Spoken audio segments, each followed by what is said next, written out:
नमस्कार मित्रांनो, लग्नानंतर होईलच प्रेम या मालिकेच्या येणाऱ्या पुढील भागात आपल्याला खूप मोठा ट्विस्ट पाहायला मिळणार आहे.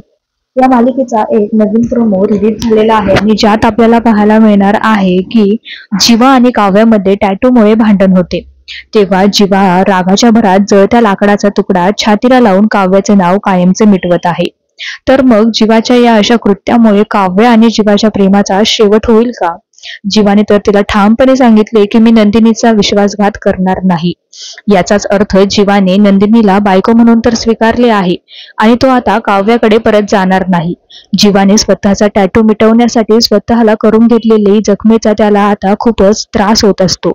तर आता नंदिनी धाडस धावत तिथे येते आणि तिला आता सगळा प्रकार समजतो. ती जीवाला रूम मध्ये घेऊन जाते आणि त्याला मलम लावून ती आता काव्याची चांगली शाळा घेते. जीवाची खूप वाईट अवस्था झालेली असते, त्यामुळे आता नंदिनीचे एक नवं रौद्र रूप आपल्याला काव्याला बघायला मिळणार आहे. नंदिनी आता काव्याला विचारते की तुमचं दोघांचं तिथे काय चालू होतं आणि जीवाने स्वतःला इतका त्रास का दिला, का तरुण घेतला, नेमकं काय झालं होतं? आणि तुम्हाला विचारत होती ना सारखं सारखं की जीवाच्या छातीवर कोणाचा टॅटू आहे आणि तू सुद्धा त्यांना तेच सारखं सारखं विचारलं असेल, म्हणूनच त्यांनी तो टॅटू अशा प्रकारे मिटावला.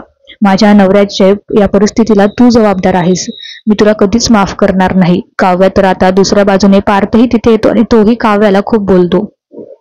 तो काव्याला विचारू लागतो की तुम्हा दोघांमध्ये असं काय झालं की जीवाने एवढं मोठं पाऊल उचललं?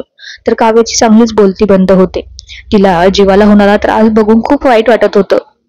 तिला आता कळून चुकलं की जीवा आता माझा राहिला नाही, तो कधीच नंदिनीच्या ताईचा झालाय.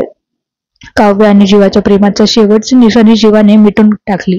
त्यामुळे आता काव्या खूप दुःखी दिसते.